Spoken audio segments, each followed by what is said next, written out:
우리가 무엇을 볼 때 그것을 우리는 관점 이렇게 얘기합니다. 이 관점을 사전에서 찾아보니까 사전적인 의미는 이렇습니다. 사물이나 현상을 관찰할 때 그 사람이 보고 생각하는 태도나 방향 또는 처지, 이렇게 설명하고 있습니다. 관점은 무엇을 생각하기 전에 보는 것이다, 이렇게 얘기할 수 있습니다.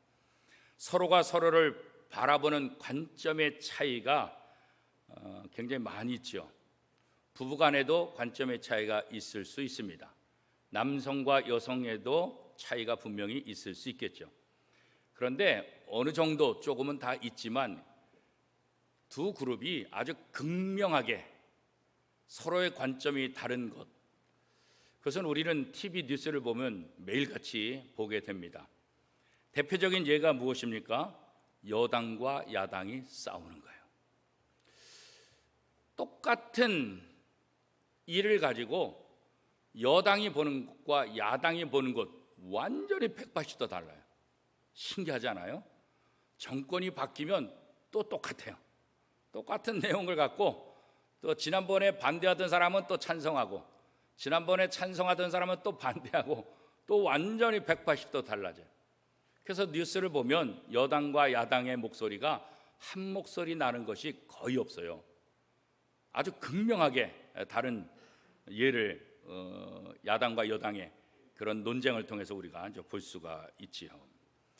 그리고 어떤 사건이 일어나게 되면 그 사건에 대해서 미디어들, 신문이라든가 또 TV라든가 또 뭐 다양한 인터넷 매체, 여기도 보면 똑같은 사건에 대해서 다양한 제목을 뽑고 있는데 그 제목을 보면 전혀 다른 기사 같아요. 그런데 알고 보면 똑같은 기사를 본 거예요. 그런데 결과들은 다 달라요. 사진 한 장을 보시면 이런 거죠. 실체는 어떤 사람이 도망가고 있고 뒤에서 어떤 사람이 칼을 들고 쫓아가고 있는 거예요. 그런데 TV 카메라가 어디를 잡느냐, 이거에 따라 달라진 거죠. 저렇게 한쪽 부분만 잡게 되면 화면상에는 완전히 거꾸로 나오는 거예요. 그죠? 오히려 도망하는 피해자가 가해자가 되는 것처럼 그렇게 나오죠. 그래서 이 미디어들이 어떤 주관을 가지고 어떤 생각을 가지고 바라보느냐, 이건 굉장히 중요해요. 종종 그래요. 이게 사실이야? 이거 분명해. 사실이야. 이거 어떻게 사실인지 알아? 뉴스에 나왔어. 신문에 나왔어. 우린 그렇게 얘기를 하잖아요. 그죠?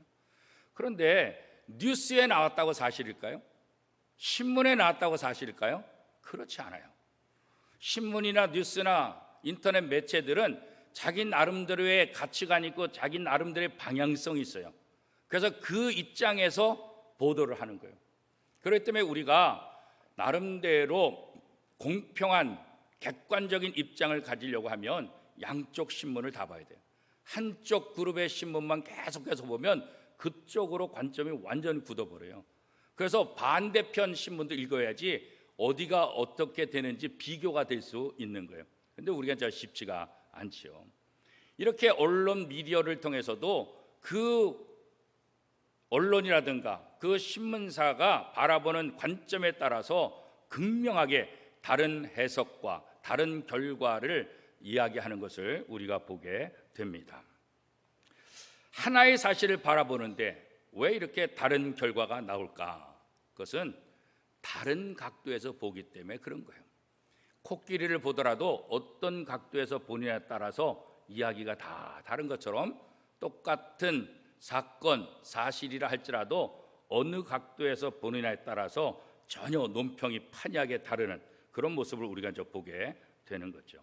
결국 관점은 옳으냐 그르냐 이것보다도 내가 생각하는 것이 뭐냐, 이것을 주장하기 위한 하나의 방편이다, 이렇게 이제 생각할 수 있습니다. 그런데 이것은 서양 사람과 동양 사람들 이 사고 차이가 아주 극명하게 다르다는 것을 우리가 볼 수 있어요. 그러니까 우리 생각에는 다 우리 생각대로 하면 맞을 것 같은데 전혀 달라요. 예를 들어서 마음이 어디입니까? 그러면 대부분 동양 사람들은 마음 그러면 여기를 이렇게 가슴을 이렇게 하잖아요. 그런데 서양 사람들은 어때요? 머리를 이렇게 또 만진다. 이거 전혀 다른 거예요. 여러분, 동양 사람하고 서양 사람들의 사고 이 관점이 어떻게 차이가 나는가? 자, 여기 원숭이 그림이 있어요. 그 다음에 팬더곰이 있어요.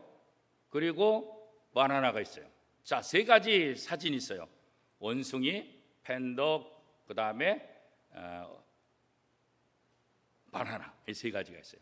자, 그러면 이 세 가지 중에서 여러분이 두 개를 묶는다고 한다면 어떤 거를 묶을 수 있을까요? 최전미 권사님, 어떤 걸 묶겠어요? 세 개 중에서 두 개를 묶으면 어떤 걸 묶어요? 원숭이하고 바나나, 그죠? 원숭이. 정영숙 권사님, 어떤 거를 묶겠어요? 원숭이하고 바나나, 그렇죠. 이게 대부분 동양적인 사고를 갖고 있는 사람들은 전부 다 원숭이하고 바나나를 엮어요. 그런데 서양 사람들에게도 실험을 한번 해봤어요.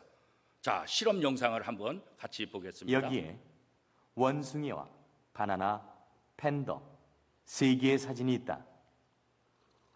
이 중에서 두 개를 묶어야 한다면 어떻게 묶어야 할까? Panda and the monkey, because they're both animals. Monkey and the panda go together because they're both mammals, whereas the banana is a fruit. Panda and monkey. Why? Because they're animals. 원숭이랑 바나나. 이유는요? 원숭이 바나나 좋아하니까. 猴子跟香蕉，为什么？因为猴子喜欢吃香蕉。猴子和香蕉啊，为什么呢？因为猴子吃香蕉啊。猿とバナナ。猿とバナナ。その理由は何ですか？猿バナナ好きそうだ。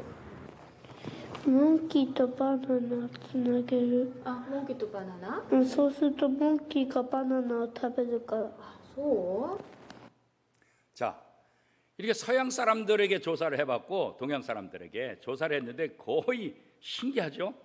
서양 사람들은 원숭이하고 팬더를 같이 먹는 거예요. 왜? 같은 동물이니까. 근데 동양 사람들의 생각은 뭐예요? 원숭이가 바나나를 좋아한다. 그러니까 원숭이하고 바나나를 먹는다는 거예요. 이거 전혀 다르게. 이것뿐만 아니라 다른 문화적인 부분에 있어서도 전혀. 그래서 우리나라 사람들이 외국에 여행할 때 그 문화적인 차이를 모르게 되면 이게 범죄를 저지른 거예요. 우리나라에서는 아무것도 아니지만 다른 나라에 가게 되면 특히 서양 나라에서는 전혀 다른 그런 관점을 갖게 된다는 거죠. 이렇게 우리의 사고, 우리의 견해, 우리의 관점, 어떤 것을 이해하고자 하는 데 있어서 굉장히 중요한 역할을 하고 있다는 거예요. 우리가 신앙생활하는 것도 마찬가지입니다.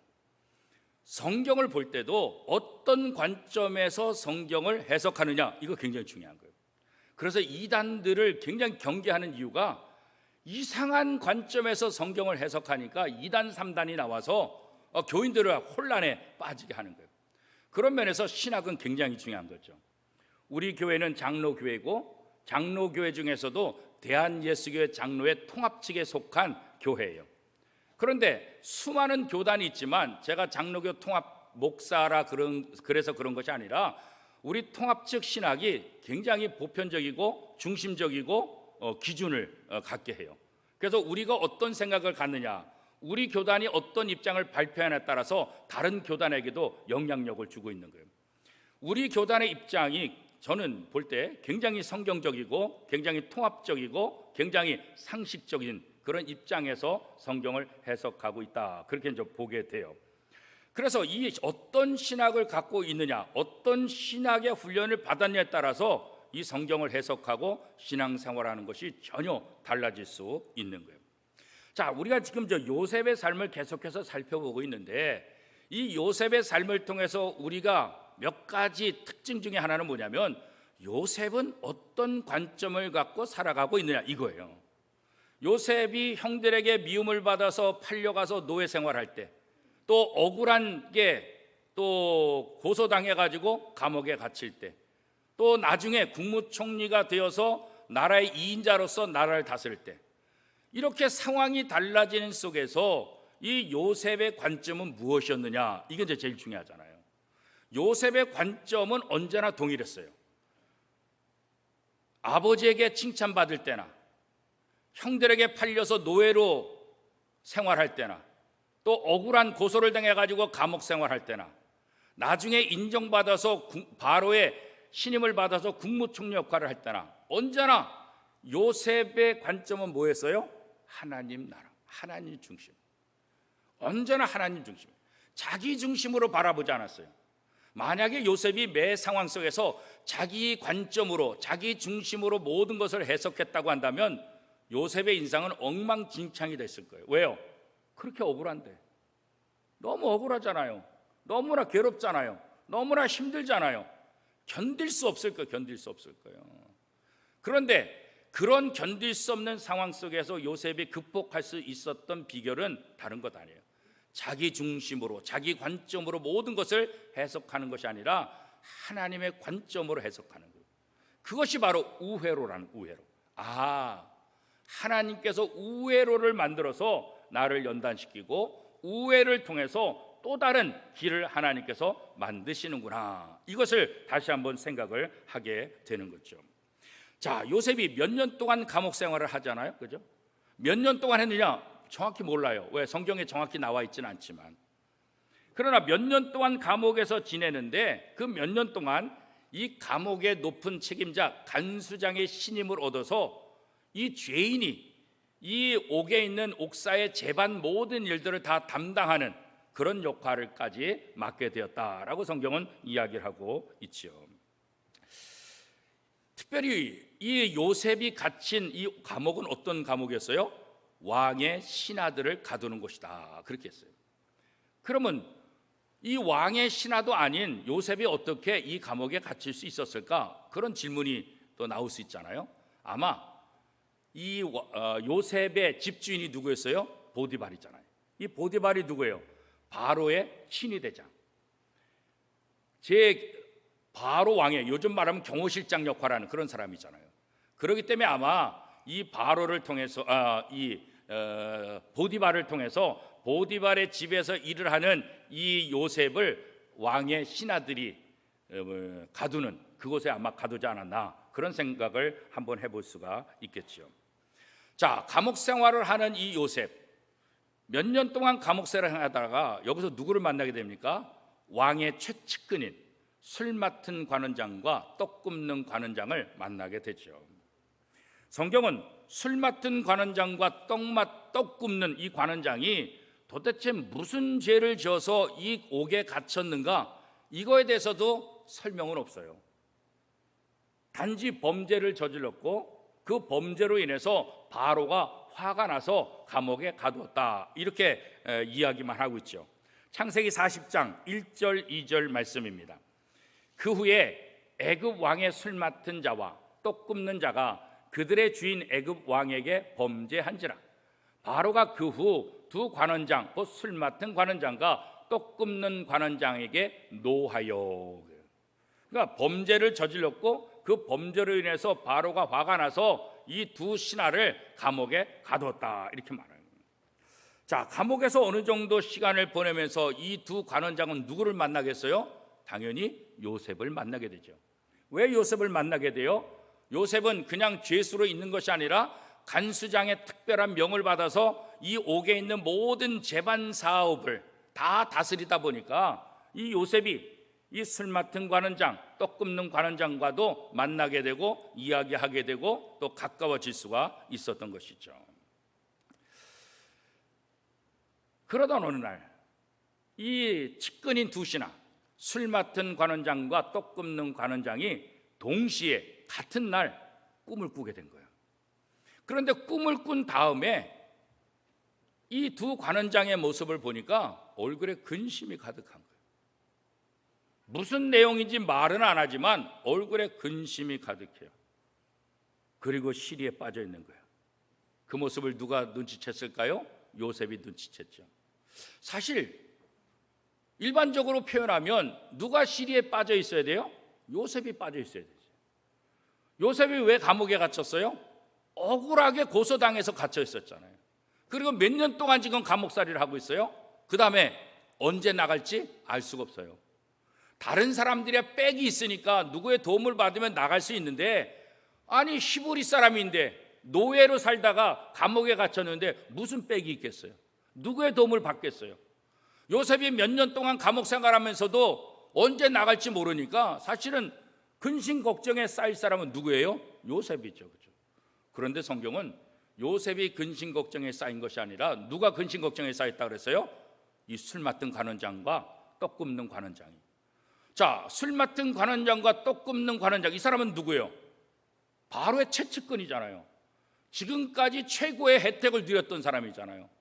최고로 나름대로 권위 있고 멋진 삶을 그런 살던 사람이잖아요. 그렇죠? 그런데 오히려 요셉이 그들을 지금 걱정하게 돼 있다는 거죠. 자, 그럼 한번 생각해 보세요.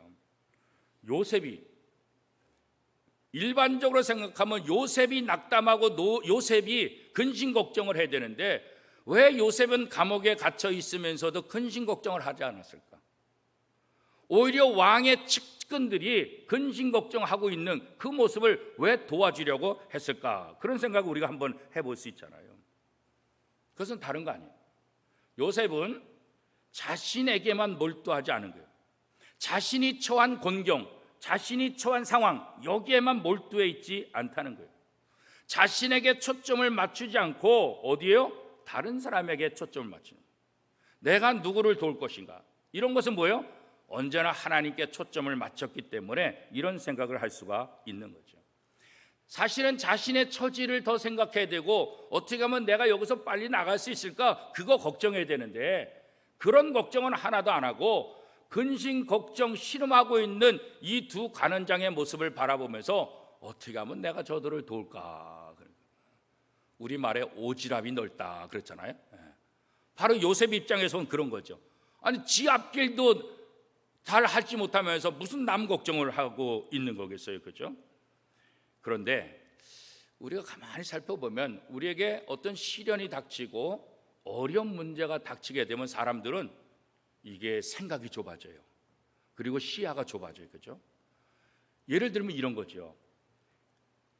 우리 교인들 가운데 또 목사님 교통사고 났어요. 이거 어떻게 해야 될까요? 그러면 저는 아주 침착하게 설명을 잘하죠. 보험 어디에 들었어요? 어느 회사예요? 보험회사에서 먼저 전화하세요. 지금 어디에 있어요? 알았어요. 제가 할 수 있으면 한번 가서 상황 볼게요. 그래서 침착하게 잘 도와줄 수 있어요. 그죠? 그런데 내가 교통사고 당하면 그 다음 어떻게 될까요? 정신이 없어요. 정신이 없어. 남이 교통사고 나면 침착하게 잘 도와주는데 내가 당하고 나면 이게 뭐를 어떻게 될지 모르는 거예요. 정신이 없어요. 우리에게 닥치는 시련들, 우리에게 닥치는 위기들, 이게 오면 멘붕 상태가 되는 거예요. 가장 쉬운 것도 어떻게 될지 모르는 거예요. 그리고 생각도 좁아지고 모든 부분에 있어서 근심 걱정 속에 쌓이게 되는 거죠. 왕의 최측근으로서 왕의 신임을 맡았던 이 술 맡은 관원장과 떡 굽는 관원장, 감옥에 들어오기 전까지는 최고의 혜택을 받으며 최고의 호사를 누리던 사람들 아니겠어요? 그런데 감옥에 갇힌 다음에 이들은 모든 생각이 좁아지는 거예요. 근심과 걱정이 그들의 삶을 억누르게 되고 불안하게 만들게 되는 거죠. 자, 오늘 우리 그리스도인들에게 있어서 위기가 닥치고 고난이 오게 되면 우리가 어떤 것을 생각해 볼 수가 있을까? 이 문제를 해결해 줄 하나님을 내가 신뢰하고 있는가? 그죠? 내게 닥친 이 문제를 하나님이 해결해 줄 것이라고 내가 믿고 있는가? 이것을 테스트할 수 있는 좋은 기회가 되죠. 또 진심으로 다른 사람들에게 관심을 가지는지 시험해 볼 수 있는 기회가 되는 거죠. 내게 위기가 닥치면 다른 사람을 못 봐요.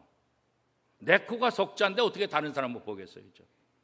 내 문제도 심각한데 다른 사람이 어려운 문제가 있다, 힘들다, 거기 그 말도 안 들리고요. 거기 볼 겨를도 없어요.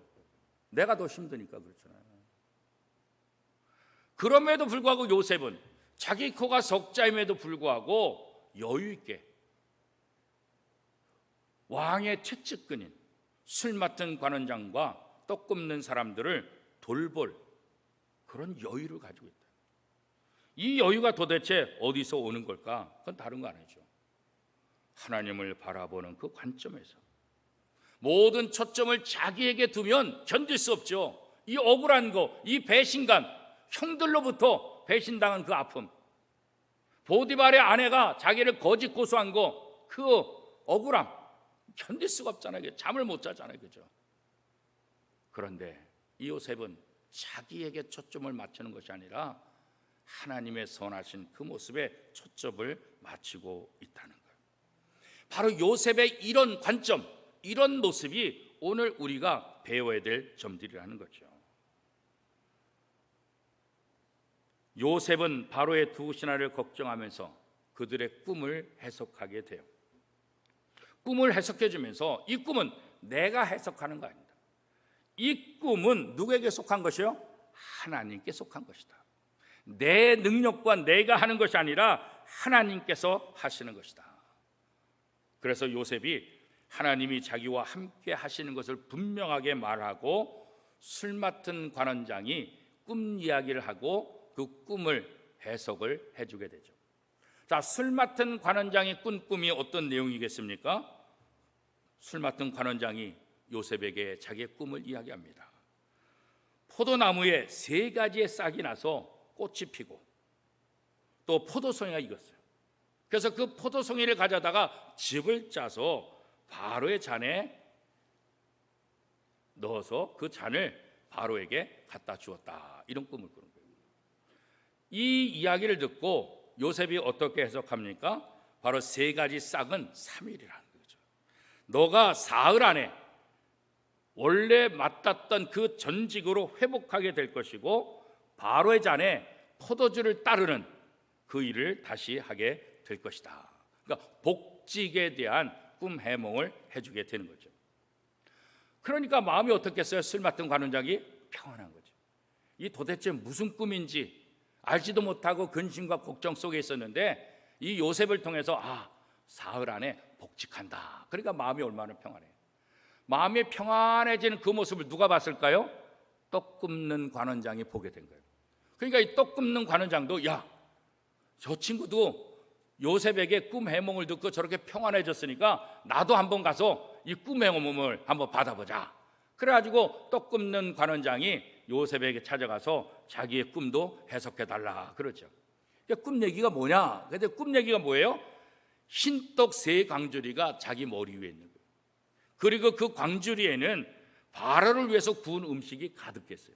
그런데 새가 날아들더니 그 바구니에 있는 그 떡 구운 음식들을 하나씩 다 주워 먹다. 그렇게 얘기하는 거예요. 이야기를 듣고 요셉이 어떻게 해석을 해줍니까? 당신은 사흘 안에 목이 베일 것이고 당신의 몸이 나무에 매달릴 것이고 새들이 와서 당신의 살점들을 떼어먹을 것이다. 이렇게. 그러니까 술 맡은 관원장과 떡 굽는 관원장의 해석이 완전히 달라요. 한 사람은 복직될 것이고 한 사람은 사형에 당할 것이다. 이 결과가 다르다는 것을 얘기해 주고 있는 거죠. 그러면서 이 요셉이 술 맡은 관원장에게 처음으로 자기 얘기를 해요. 요셉이 감옥에 갇혀 있었든지 노예로 살든지 어떤 상황이 있든지 자기 이야기를 잘 안 했어요. 내가 억울하다는 이야기 거의 안 했어요. 그런데 오늘 본문에 보니까 이 요셉이 술 맡은 관원장에게 자기의 속마음을 표현하고 있는 모습을 우리가 볼 수 있어요. 창세기 40장 14절 말씀입니다. 우리 한 목소리로 같이 한번 읽어보겠습니다. 당신이 잘 되시거든 나를 생각하고 내게 은혜를 베풀어서 내 사정을 바로에게 아뢰요. 이 집에서 나를 건져 주소서. 지금까지 요셉이 이렇게 말한 적이 없어요. 억울했지요, 힘들지요. 그러나 아무에게도 자기를 구해달라고 이렇게 말한 적이 없어요. 그런데 술 맡은 관원장이 누구예요? 바로의 최측근이잖아요. 이제 3일 있으면 나가게 될 텐데 그럼 어떻게 돼요? 바로를 매일같이 만나게 될 거예요. 그럼 바로에게 자기의 억울한 것을 이야기하면 바로가 그 얘기를 듣고 자기를 옥에서 건져줄 수도 있겠다는 한 가닥 희망을 가지고 술 맡은 관원장에게 이야기를 하죠. 그러면서 창세기 4장 15절에 보면 자기 신분에 대해서 이야기하죠. 창세기 4장 15절 말씀입니다. 나는 히브리 땅에서 끌려온 자요 여기서도 옥에 갇힐 일은 행하지 아니하였나이다. 자기가 히브리 사람이고 옥에 억울하게 내가 잘못도 없는데 억울하게 왔다 그렇게 얘기하잖아요. 이렇게 요셉이 자신의 사정에 대해서 이 술 맡은 관원장에 잠깐이라도 이렇게 이제 이야기를 하는 거예요. 어떻게 보면 불평, 불만이라기는 것보다는 그냥 솔직하게 자기 입장을 표현했다 이렇게 이제 볼 수가 있죠. 그런데 이렇게 술 맡은 관원장에 한 가닥 희망을 걸고 말했는데 그 결과는 어떻습니까? 창세기 40장 23절입니다. 술 맡은 관원장이 요셉을 기억하지 못하고 그를 잊었더라. 요셉은 그래도 감옥에 갇혀 있어서 고생할 때 꿈 해몽을 잘 해줘서 당신이 복직될 것이다. 그래서 복직됐는데 이 깜깜한 거예요. 술 맡은 관원장은 오히려 요셉을 기억하지도 못했더라. 여러분, 세상이 다 그래요. 내가 의지하는 것, 내가 믿는 구석 내 마음대로 되지가 않아요. 술 맡은 관원장의 입장에서 감옥에 갇혔을 때는 얼마나 근심 걱정이 많아요.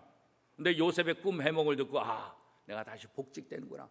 복직된 다음에 감옥에 갇힌 요셉은 한 번도 생각하는 거예요. 기억하지 아니하였더라고요. 우리를 끝까지 기억하는 분은 누구예요? 하나님. 하나님만이 우리를 기억해요. 요셉이 잠시 사람에게 술 맡은 관원장에 한 가닥 희망을 걸었지만 결국 뭐예요? 아무 일도 일어나지 않았어요. 2년 동안 기다렸는데 아무런 일도 일어나지 않아요. 결국 우리의 모든 문제는 사람이 해결하는 것이 아니라 하나님이 해결하신다는 것을 우리가 다시 한번 기억해야 돼요. 창세기 41장 1절에 보면 만 2년이자 만 2년 후에 바로가 꿈을 꾼즉 자기가 나의 강가에 서 있는데, 결국 바로가 꿈꿀 때까지 술 맡은 관원장은 요셉에 대해서 전혀 기억을 하지 않았다. 2년이 지나도록 한 번도 생각하지 않았다 그렇게 말하고 있다고. 성경은 실제로 요셉이 모든 역경을 겪는 동안에 마음속으로 어떤 생각을 했을까? 사실 전혀 기록이 없어요. 뭐 불평하는 것들 전혀 기록이 없어요.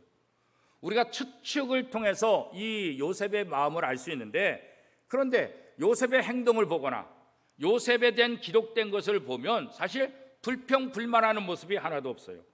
하나님을 원망하는 그런 모습도 없어요. 요셉은 자신의 시련 속에서 그 시련에 매몰돼서 그 시련에서 헤어나지 못하는 그런 삶을 산 것이 아니라 언제나 초점을 어떻게 해요? 하나님께 두었다는 거예요. 그런 면에서 모든 삶, 노예로 살 때나 감옥에서 살 때나 그것을 극복할 수 있었던 것은 자기 자신에게 초점을 둔 것이 아니라 하나님께 초점을 두었기 때문에 가능하다. 자, 이런 부분에 있어서 우리가 어떤 관점을 갖고 사느냐, 이것은 앞으로 우리가 삶을 살아가는 데 있어서 굉장히 중요한 영향력을 발휘한다는 것을 알 수가 있죠. 여러분이 어려움을 겪었을 때 무엇에 집중하고 있는가? 이거 한번 생각해 보세요. 상처를 받고 갈등 속에 있을 때 나는 어떤 것을 제일 많이 생각하느냐, 어떤 것에 초점을 맞추고 있느냐, 이것이 굉장히 중요한 거죠. 다윗은 힘들고 어려울 때, 사방에 장애물로 가득할 때, 어려움으로 에워쌀 때 다윗은 이렇게 고백했어요. 시편 27편 13절에 보면 내가 산 자들의 땅에서 여호와의 선하심을 보게 될 줄 확실히 믿었도다. 현대인의 성경으로 보면 좀 더 우리가 더 확실하게 볼 수 있는데, 현대인의 성경은 이렇게 번역하고 있어요. 나는 아직도 이것만은 확신한다. 내가 살아있는 이 땅에서 여호와의 선하심을 보리라. 요 시편 27편을 쓸 때가 다윗이 어떤 상황이라고요? 온통 적들로 에워싸임을 당하는 거예요.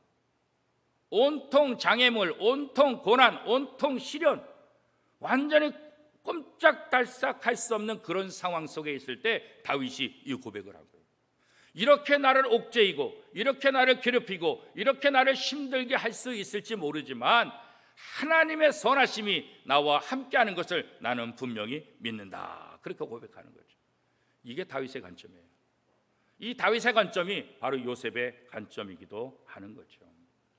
다윗은 하나님의 약속이 내 삶 속에서 이루어지지 않으면 어쩌나 그런 염려, 근심, 걱정 그거 하지 않았어요. 어떤 상황 속에서도 하나님의 선하심이 내 삶 속에서 분명히 있다, 이 확신을 하게 된 거죠. 우리가 어떤 관점을 갖고 있느냐에 따라서 우리가 자유롭게 살 수도 있고 노예로 살 수도 있어요. 노예 생활을 하면서도 자유인이 될 수 있고 자유롭게 살면서도 노예 생활을 할 수 있다는 거예요. 우리가 하나님을 완전히 신뢰할 만한 분으로 내가 생각하고 있느냐, 어떤 상황 속에서도 내가 믿는 하나님은 그 하나님의 선하심을 내게 베푸실 것인가, 다윗은 여기에 대한 확신을 갖고 있었거든요. 요셉도 마찬가지예요. 오늘 우리도 우리의 삶 속에서 하나님이 나와 함께 하시며 나를 돕고 계시다는 이 확신, 이 관점, 이것이 우리의 인생을 완전히 바꾸게 될 것이에요. 자, 요한복음 11장에 보면 예수님의 관점과 마리아 마르다의 관점이 전혀 다른 것을 볼 수가 있죠. 마르다 마리아가 오라비가 있는데 누구예요? 나사로죠. 나사로가 다 죽게 생겼어요. 그래서 사람을 보내서 예수님에게, 예수님 빨리 오셔서 우리 오라비 나사로를 좀 살려주세요. 그런데 예수님이 오지 않으셨어요. 그리고 나사로는 죽었어요. 장례를 치르고 무덤 속에 들어간 지 나흘째 되는 날 예수님이 오신 거예요. 예수님을 만난 마르다와 마리아가 어떤 생각을 했어요? 원망하는 거예요. 불평하는 거예요. 예수님, 만약에 우리가 오라고 하셨을 때 그때 오셨으면 우리 오라비가 죽지 않았을 텐데 왜 이제 오십니까? 너무 늦었습니다. 장사 지낸 지 사흘이나 지났습니다. 그때 예수님께서 마리아에게 뭐라고 물어요? 내가 부활을 믿느냐? 나 부활 믿죠. 마리아 마르다는 부활은 믿지만 나사로가 지금 다시 살아날 것, 이건 믿지 못하는 거예요. 그런 마리아 마르다에게 예수님께서 뭐라고 말씀하십니까? 요한복음 11장 23절에 보면 예수께서 이르시되 내 오라비가 다시 살아나리라. 결국 어떻게 돼요? 나사로가 살아나죠. 예수님이 나사로를 보는 관점은 죽은 게 아니에요.